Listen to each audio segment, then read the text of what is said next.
On this occasion, we will go through a step-by-step review of the methodology for our participation at the General Assembly of the Organization of American States, the OAS. We're going to see how we can influence the space, what the advocacy spaces are, and how they work. We're also going to talk about opportunities to work on the issues of our interest and some tips on how to prepare.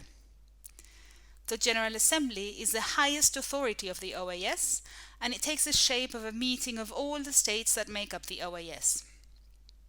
The General Assembly makes the most important decisions of the OAS, approves the budget of the organization, approves resolutions and instruments such as the American Conventions, and elects members of the Inter-American Commission on Human Rights and the Inter-American Court of Human Rights.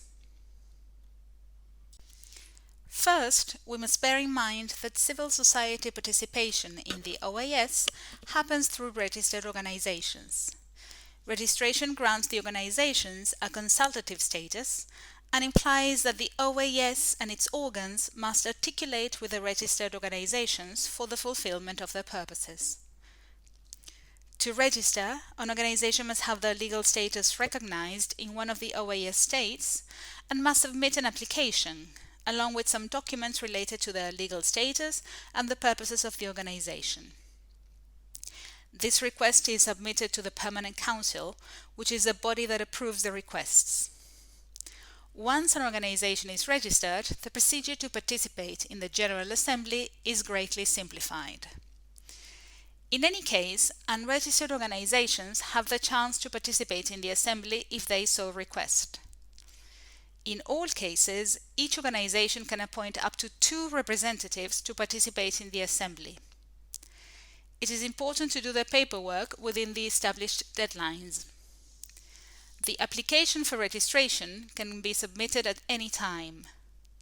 The request for participation at the Assembly, on the other hand, must be submitted a few months before the meeting, according to the calendar established each year for the Assembly.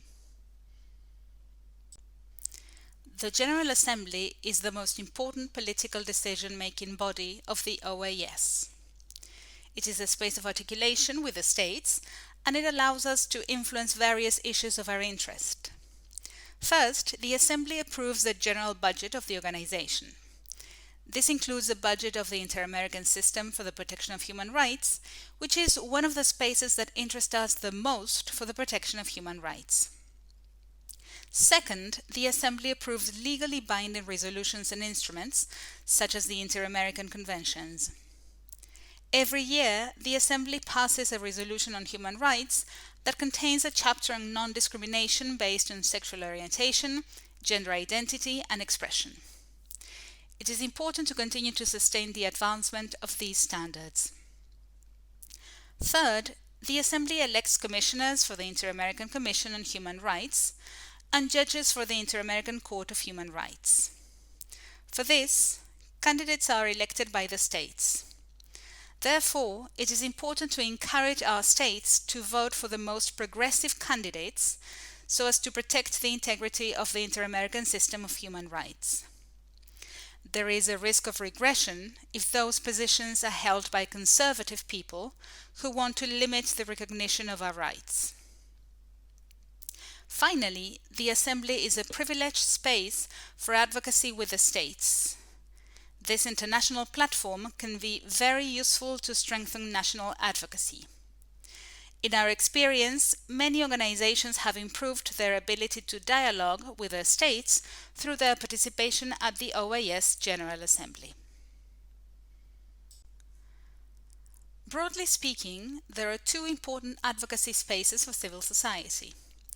The first one is the dialogue with the Secretary General and heads of delegation, which should be the Ministers of Foreign Affairs, but in practice they are represented by the state missions to the OAS.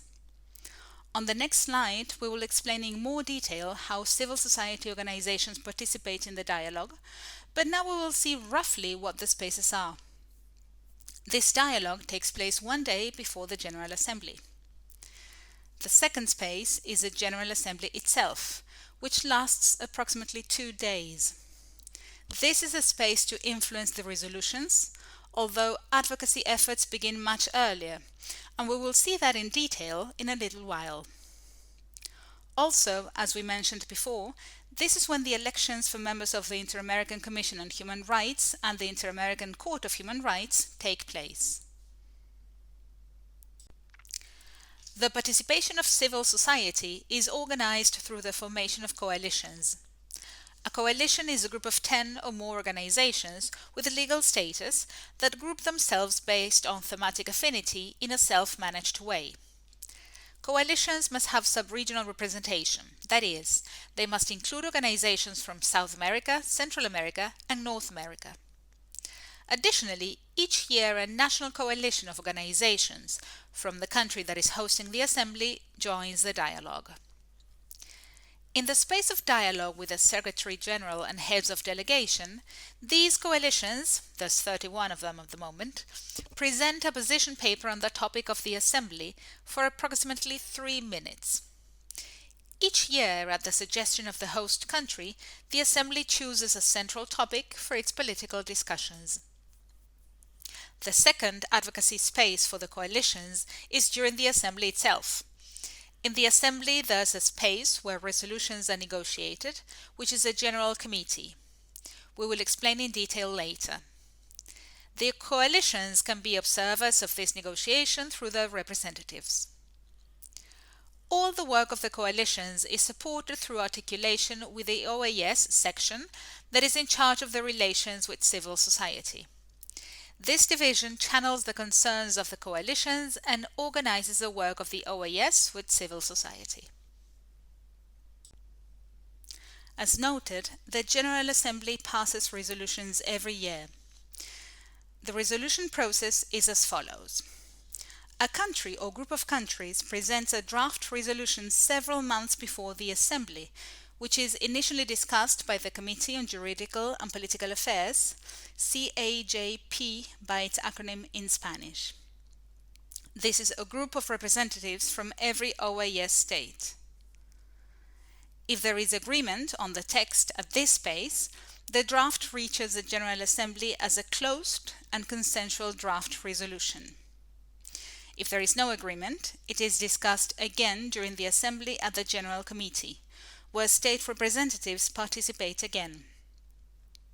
Normally the text ends up being approved here. In both spaces, the participation of civil society as observers is usually allowed. Although we cannot formally speak as civil society, the information collected there allows us to influence our states to promote the advancement of standards and monitor the progress of the negotiations.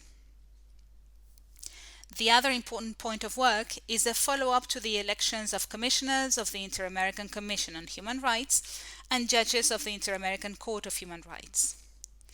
It is important to advocate with the states so that they vote for the most progressive candidates, ensuring that the system continues to be at the forefront in the field of our rights. For this, it is important that we learn more about the profiles of the candidates and their careers months in advance of the election, and that we work jointly as a network to ensure that the best profiles make their way to the positions. Some aspects to consider to better prepare ourselves. 1. Register early. To be safe in case of any errors or rectification requirements, do not wait until the last moment. It is better to do it early so that if there is any problem, it can be addressed in time. Also, we will avoid having to rush at the last minute. 2. Being part of a coalition is important to be able to participate more actively and in an organized way. An organization can be a member of several coalitions, but one must be its main coalition. This is the only coalition that will be able to count the organization towards the minimum of 10 members required by the OAS. Start tracking draft resolutions early, as soon as they are submitted.